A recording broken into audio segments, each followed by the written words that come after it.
حضور اکرم صلی اللہ علیہ وسلم نے فرمایا، اے علی، آپ نے میری وصیت لے لی ہے اور اس کی معرفت حاصل کر لی ہے، اور آپ اللہ کے لیے ضامن ہیں کہ آپ میری وصیت کے ساتھ وفا کریں گے اور جو کچھ اس میں ہے اس پر عمل کریں گے۔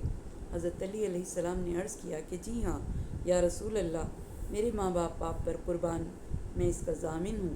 اللہ میرا مددگار ہے اور وہ مجھے اس پر عمل کرنے کی توفیق دے گا۔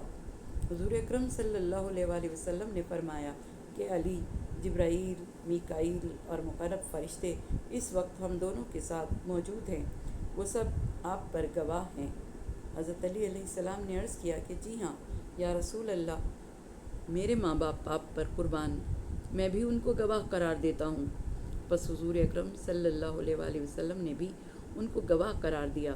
وہ امور جو حضور اکرم صلی اللہ علیہ وآلہ وسلم نے حضرت جبرائیل علیہ السلام کے ارشاد کے تحت جو اللہ نے دیا تھا حضرت علی علیہ السلام پر لازم قرار دیے تھے، وہ یوں تھے کہ اے علی، جو اس وصیت میں ہے اس سے وفا کرنا، اور ان میں یہ تھا کہ اللہ اور اس کے رسول سے دوستی و محبت کرنا، اور اللہ اور اس کے دشمن سے براءت و عداوت رکھنا، صبر کرنا، غصے کو پی جانا۔ آپ کے حق کو غصب کیا جائے گا، آپ کے خمس کو غصب کیا جائے گا، آپ کی ہتک حرمت ہوگی، کیا آپ اس پر صبر کرو گے؟ حضرت علی علیہ السلام نے عرض کیا کہ جی ہاں یا رسول اللہ۔ امیر المومنین فرماتے ہیں کہ مجھے قسم ہے اس ذات کی جس نے دانے کو شگافتہ کیا اور مخلوق کو خلق کیا، میں نے خود سنا کہ حضرت جبرائیل علیہ السلام نے حضور اکرم صلی اللہ علیہ وآلہ وسلم سے عرض کیا کہ اے محمد صلی اللہ علیہ وآلہ وسلم، آپ ان کو بتائیں کہ آپ کی ہتک حرمت ہوگی، وہ حرمت اللہ اور اس کے رسول کی ہتک حرمت ہوگی۔ اے علی، آپ کے سر کے خون سے آپ کی داڑھی رنگین ہوگی۔ حضرت علی فرماتے ہیں جب میں نے جبرائیل امین سے یہ بات سنی تو میں بے ہوش ہو گیا اور منہ کے بل زمین پر گر گیا۔ پھر میں نے کہا جی ہاں، میں نے قبول کیا اور میں اس پر راضی ہوں، اگرچہ میری ہتک حرمت ہی ہو، سنت رسول معطل ہو، قرآن کو پارا پارا کیا جائے اور کعبے کو گرا دیا جائے، میرے سر کے خون سے میری داڑھی رنگین کر دی جائے، میں خدا کی خاطر صبر کروں گا یہاں تک کہ میں حضور اکرم صلی اللہ علیہ وآلہ وسلم کے پاس پہنچ جاؤں۔ اس کے بعد حضور اکرم صلی اللہ علیہ وآلہ وسلم نے حضرت فاطمہ زہرا سلام اللہ علیہا، حضرت امام حسن اور امام حسین علیہ السلام کو بھی بلایا۔ جس طرح امیر المومنین کے ساتھ پیش ہوئے حالات کے بارے میں آپ کو آگاہ کیا گیا تھا، ویسے ہی ان کے ساتھ پیش ہونے والے حالات کے بارے میں ان کو بھی آگاہ کیا۔ ان سب نے بھی امیر المومنین علیہ السلام کی مانند قبول کیا اور جیسا آپ نے فرمایا تھا ویسے ہی انہوں نے عرض کیا۔ بس حضور اکرم صلی اللہ علیہ وآلہ وسلم نے سونے کے ساتھ اس وصیت پر مہر لگائی بغیر اس کے کہ سونے کو آگ مس کرتی، اور پھر اس وصیت نامے کو حضرت علی علیہ السلام کے سپرد کر دیا۔ اس وصیت نامے میں اللہ اور اس کے رسول کی سنت کا ذکر تھا۔ اس میں امیر المومنین سے انحراف کرنے والوں، ان کی مخالفت کرنے والوں کا ذکر تھا، ایک ایک چیز، ایک ایک حرف کا ذکر تھا۔ اللہ تعالیٰ پاک ہے اور فرماتا ہے کہ ہم ہی مردے کو زندہ کرتے ہیں، اور جو کچھ آگے روانہ کیا جاتا ہے ان کے جو آثار ہیں ہم ان کو بھی لکھتے ہیں، اور ہم نے ہر چیز کا احاطہ امام مبین میں کر دیا ہے۔ حضور اکرم صلی اللہ علیہ وآلہ وسلم نے حضرت علی اور حضرت فاطمہ زہرا سلام اللہ علیہا سے فرمایا کہ جو کچھ میں نے تم سے کہا ہے کیا تم اس کو جان گئے ہو اور اس کو درک کر لیا ہے اور اس کو قبول کر لیا ہے؟ انہوں نے عرض کیا کہ ہاں، ہم نے اس کو قبول کر لیا ہے، اور ہم پر جو مصائب اور سختیاں وارد ہوں گی ہم ان پر صبر کریں گے۔ امام محمد باقر علیہ السلام نے فرمایا کہ گناہوں کو حقیر اور چھوٹا شمار کرنے سے بچو، کیونکہ ان کے بارے میں سوال ہونے والا ہے، اور تم میں سے کوئی یہ نہ کہے کہ میں گناہ کروں گا تو پھر میں توبہ کر لوں گا، کیونکہ اللہ تعالیٰ فرماتا ہے سورہ لقمان کی آیت نمبر 16 میں کہ اگر کوئی چیز رائی کے دانے کے برابر ہو، خواہ وہ کسی چٹان میں ہو یا آسمانوں میں ہو یا زمین کے اندر ہو، اللہ اس کو بھی لے آئے گا۔ تحقیق اللہ اپنے بندوں کے لیے باریک بین اور باخبر ہے۔ اور پھر ارشاد ہو رہا ہے کہ ہم ہی ہیں جو مردے کو زندہ کرتے ہیں، اور تم جو کچھ آگے روانہ کرتے ہو اور ان کے جو آثار ہیں ہم اس کو بھی لکھتے ہیں، اور ہم نے ہر چیز کا احاطہ امام مبین میں کر دیا ہے۔ امام سے پوچھا گیا کہ حقیر اور چھوٹا شمار کرنا کیسے ہے؟ امام نے فرمایا کہ ایک شخص گناہ کرنے کے بعد کہتا ہے کہ اگر میرا اس کے علاوہ کوئی اور گناہ نہ ہوا تو پھر میرے لیے توبہ ہے۔ امام محمد باقر علیہ السلام نے فرمایا کہ جب یہ آیت کل شیء احصینہ فی امام مبین حضور اکرم صلی اللہ علیہ وآلہ وسلم پر نازل ہوئی تو اصحاب میں سے حضرت ابو بکر اور حضرت عمر رضی اللہ کھڑے ہوئے اور عرض کیا کہ یا رسول اللہ، کیا امام مبین سے مراد تورات تھے؟ آپ نے فرمایا کہ نہیں۔ پھر انہوں نے عرض کیا کیا انجیل ہے؟ آپ نے فرمایا نہیں۔ پھر انہوں نے عرض کیا کہ یا رسول اللہ، کیا اس سے مراد قرآن مجید ہے؟ آپ نے فرمایا نہیں۔ اسی دوران حضرت علی علیہ السلام تشریف لائے تو آپ نے فرمایا وہ امام مبین یہ وہ امام ہے جس کے لیے اللہ تعالیٰ نے تمام اشیاء کا علم قرار دیا ہے، یعنی یہ ہر چیز کے بارے میں جانتے ہیں۔ امام جعفر صادق علیہ السلام نے فرمایا کہ وہ امام مبین امیر المومنین حضرت علی ابن ابی طالب علیہ السلام ہیں۔ صحابی امام جعفر صادق علیہ السلام جناب مفصل بن عمر فرماتے ہیں کہ میں ایک دن امام جعفر صادق علیہ السلام کی خدمت میں حاضر ہوا۔ آپ نے مجھے فرمایا کہ مفصل، کیا تم محمد صلی اللہ علیہ وآلہ وسلم، علی علیہ السلام، فاطمہ زہرا السلام اللہ علیہ، امام حسن علیہ السلام اور امام حسین علیہ السلام کی حقیقی معرفت رکھتے ہو؟ مفصل نے عرض کیا کہ اے میرے آقا و سردار، ان کی حقیقت اور معرفت کیا ہے؟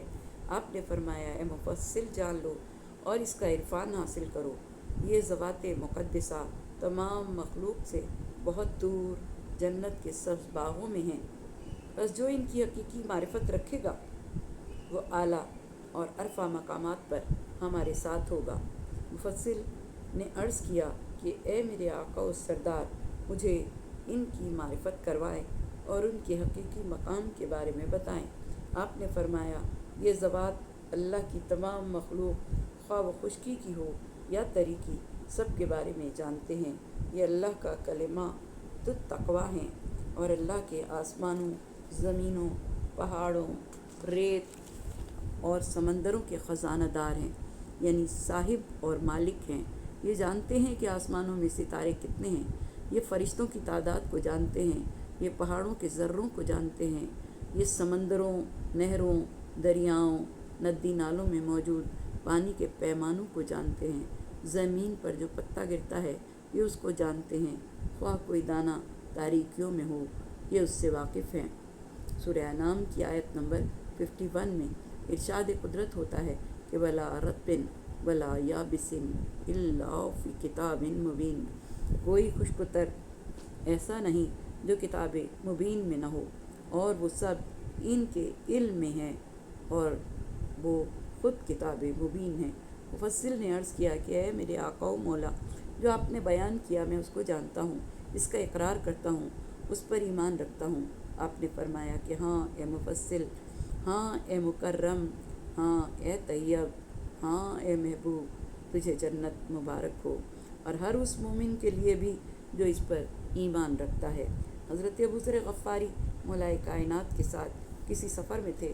وہ فرماتے ہیں کہ ہمارا گزر وادی نمل سے ہوا، جہاں چونٹیاں ایک سیلاب کی طرح چل رہی تھیں۔ میں ان کو دیکھ کر حیران ہوا اور کہا کہ پاک ہے وہ ذات جو ان کی تعداد کو جانتی ہے۔ امیر المومنین علیہ السلام نے فرمایا کہ اے ابو ذر، یوں نہ کہو بلکہ یوں کہو، پاک ہے وہ ذات جس نے ان کو خلق کیا ہے۔ مجھے قسم ہے اس ذات کی جس نے تیری تصویر بنائی ہے، اللہ تعالیٰ کے اذن اور حکم سے میں ان کی تعداد کو بھی جانتا ہوں، اور یہ بھی جانتا ہوں کہ ان میں نر کتنے ہیں اور مادہ کتنی ہیں۔ ایسا ہی ایک واقعہ عمار یاسر نے بھی بیان کیا۔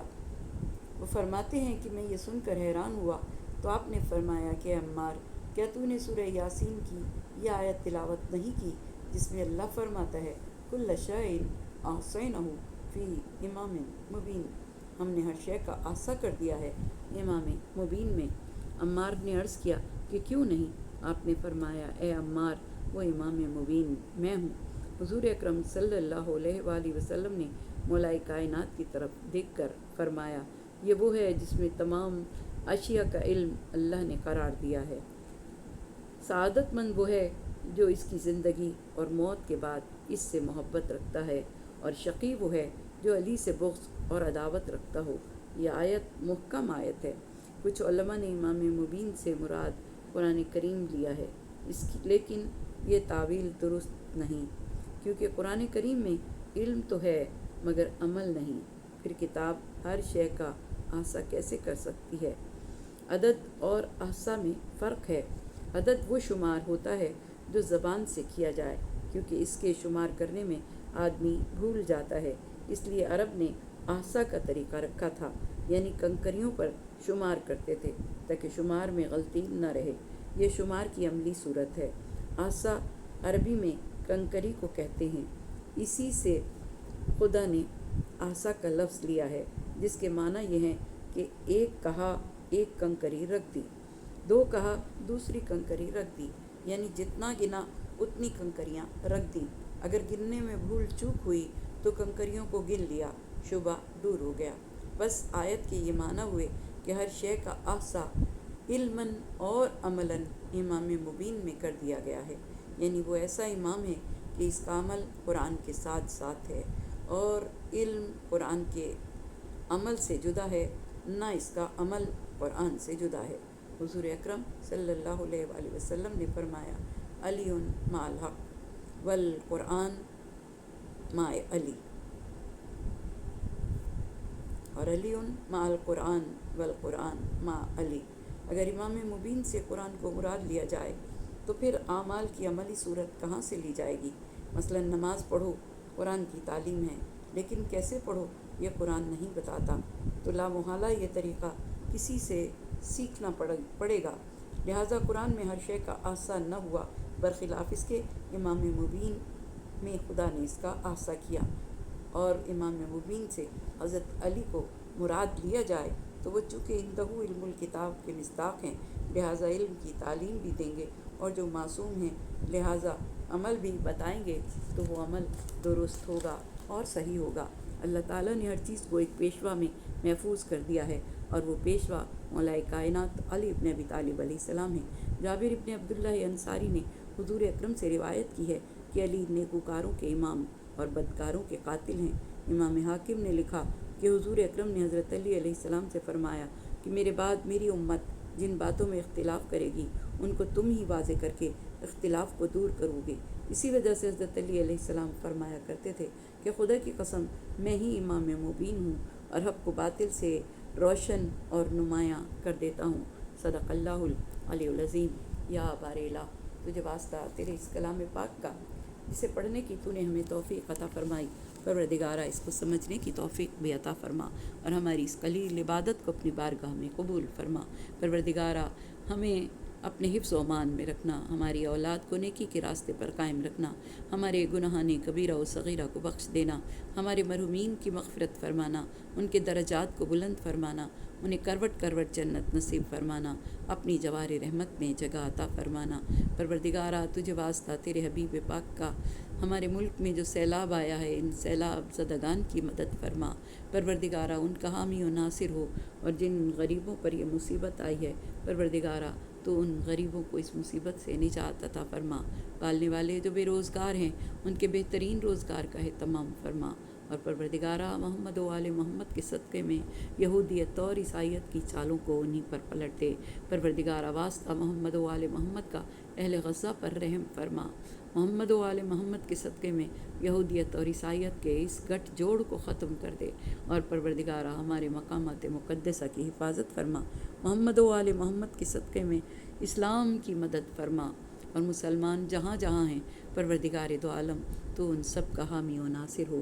پروردگارہ تجھے واسطہ تیرے حبیب پاک کا اور اس ہستی کا جسے تو نے پردہ غیبت میں چھپا رکھا ہے، پروردگارہ ہماری مدد فرما، ہماری مشکلوں کو آسان فرما، ہماری پریشانیوں کو دور فرما، ہمیں غم حسین کے سوا کوئی غم نہ دینا، نیکی کی توفیقات میں اضافہ فرمانا، گناہوں سے دور رکھنا، اور توفیق دینا کہ ہم گناہوں سے بچیں، تیری محبت ہمارے دل میں تیری معرفت کے ساتھ ہو، اہل بیت کی محبت ان کی معرفت کے ساتھ ہو۔ پروردگار دو عالم ہمارے امام کے ظہور میں تعجیل فرما، ہمارے امام کے ظہور میں تعجیل فرما، ہمارے امام کے ظہور میں تعجیل فرما۔ آمین یا رب العالمین۔ ربنا تقبل منا انک انت السمیع العلیم۔